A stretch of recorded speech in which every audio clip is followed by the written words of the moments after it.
Hello friends, MK teaching blog या YouTube चॅनलमध्ये आपलं खूप खूप स्वागत आहे.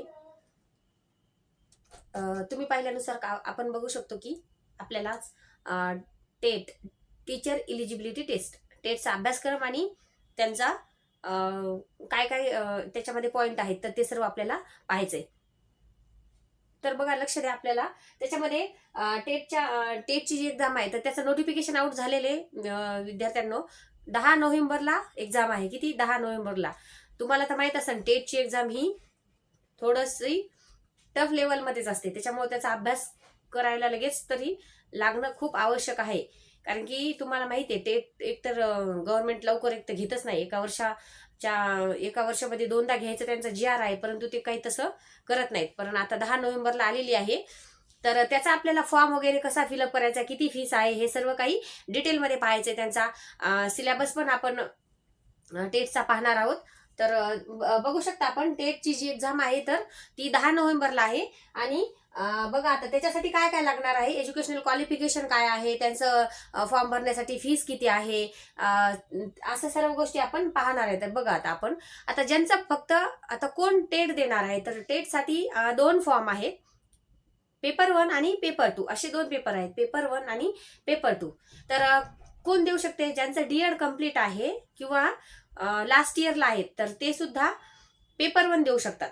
जे लास्ट इयरला आहेत डीएडच्या किंवा बीएडच्या तर ते सुद्धा ही टीईटी टीचर इलिजिबिलिटी टेस्ट देऊ शकतात.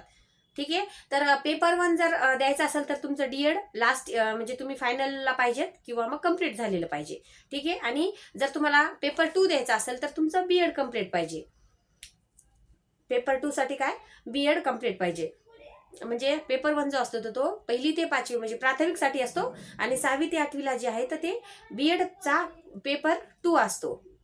आणि त्याच्यानंतर जर तुमचं MA बीएड असेल तर तुम्ही 1ली ते MA डीएड बीएड असेल तर तुम्ही 1ली ते 12वी पर्यंत पात्र असतात. कशासाठी?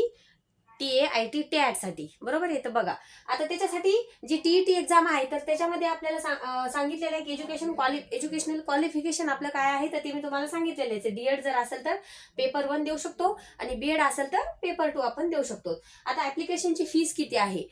आता अगोदर टीईटीला फीस जवळपास 600 समथिंग होती, 600-800 अशी होती. पण आता यावेळेस त्यांनी बऱ्यापैकी वाढ केलेली आहे. जसं CTET म्हणजे सेंट्रल ची जी टीचर इलिजिबिलिटी टेस्ट आहे तर त्यांच्या धर्तीवरच यांनी सुद्धा फीस ठेवलेली आहे. तर फीसचं बघा तुम्ही, पेपर 1 जर तुम्हाला फक्त द्यायचा असेल तर त्यांना SC किंवा ST कास्टसाठी 700 रुपये आहे फीस, आणि ओपनसाठी 1000 आहे. 700 आणि 1000 म्हणजे जास्त काही डिफरन्स त्यांनी त्याच्यामध्ये पण ठेवलेलं नाही. कास्टवाल्यांना सुद्धा SC ST असेल तर त्यांना 700 आहे आणि ओपनला 1000 आहे. आणि जर तुम्ही बोथ पेपर देत असाल तर तुम्हाला पेपर 1ला बोथ पेपर देत असाल तर कास्टवाल्यांना 900 रुपये फीस आहे SC ST ला, आणि ओपन मध्ये तुम्हाला 1200 रुपये फीस आहे.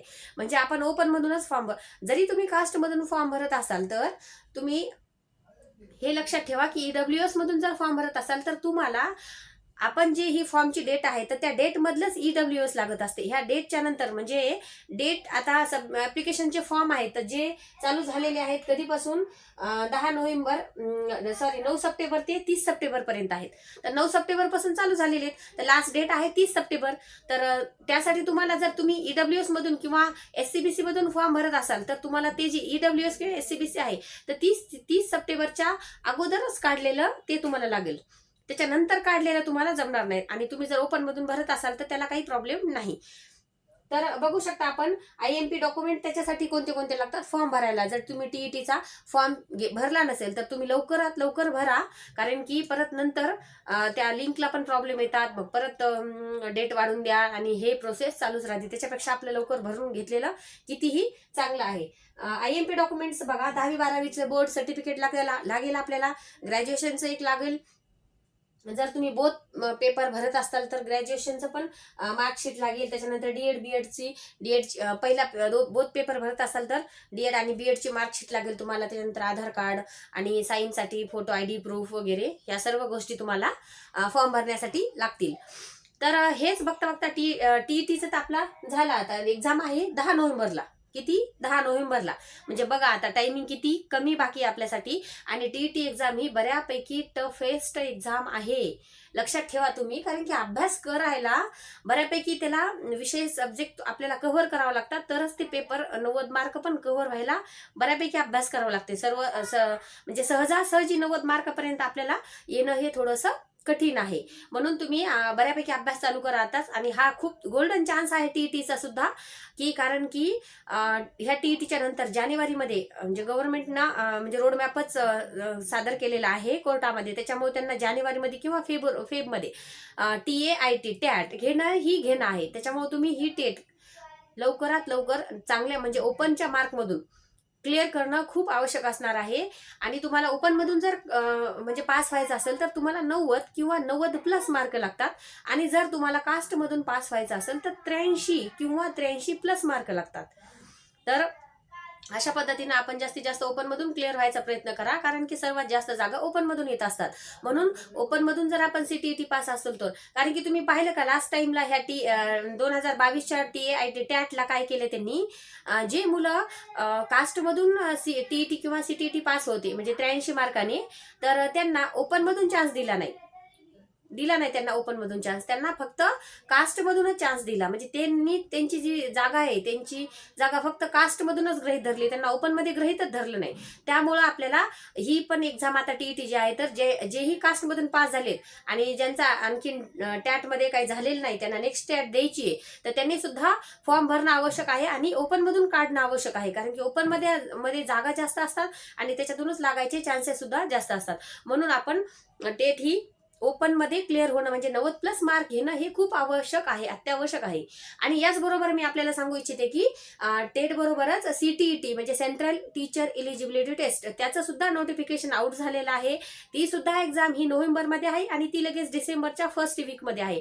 म्हणून तुम्ही याच्या सोबतच तो सुद्धा थोडाफार अभ्यास केला तर नक्कीच तुम्हाला फायदा होईल. कारण की मानसशास्त्र सारखंच आहे, त्याच्यानंतर ग्रामर मराठी आणि ते पॅसेज हे ते सेमच असतात त्याला सुद्धा. परंतु मला जर तुम्ही विचारताल तर टेटच्या लेवलमध्ये CTET जी आहे, TETच्या लेवलमध्ये CTET बऱ्यापैकी सोपी आहे. कारण की त्यांची लँग्वेज जरी हार्ड असेल तर त्यांचा कंटेंट हा बऱ्यापैकी सोपा आहे. तुम्ही फक्त काही व्हिडिओ युट्यूबचे पाहूनच नक्कीच ती CTET 1 ते ह्या 2 महिन्यामध्ये क्लिअर करू शकतात. जे तुमच्या हातामध्ये वेळ आहे त्याच्यामध्ये CTET तुम्ही नक्कीच क्लिअर करू शकतात. TET ही बऱ्यापैकी थोडंसं एफर्ट्स घ्यावं लागतात, अभ्यासच करावा लागतो. त्याच्यासाठी 90 मार्क यायला बऱ्यापैकी अभ्यास करावा लागतो. म्हणून मी तुम्हाला सांगू इच्छिते की तुम्ही दोन्हीपैकी कोणती तरी एक एक्झाम, दोन्ही पेपर पास व्हा तुमचं DED BED असेल तर. कारण की नेक्स्ट जानेवारीमध्ये 2025च्या किंवा फेबमध्ये TAIT म्हणजे टॅट ही होणारच आहे. गव्हर्नमेंटला जागा भरणं आहे. त्यामुळं तुम्ही ही एक्झाम लवकरात लवकर चांगला अभ्यास करून पास व्हा अशीच इच्छा व्यक्त करते. आणि व्हिडिओ थोडा जरी आवडत असेल तर लाईक आणि सबस्क्राईब करायला विसरू नका. धन्यवाद.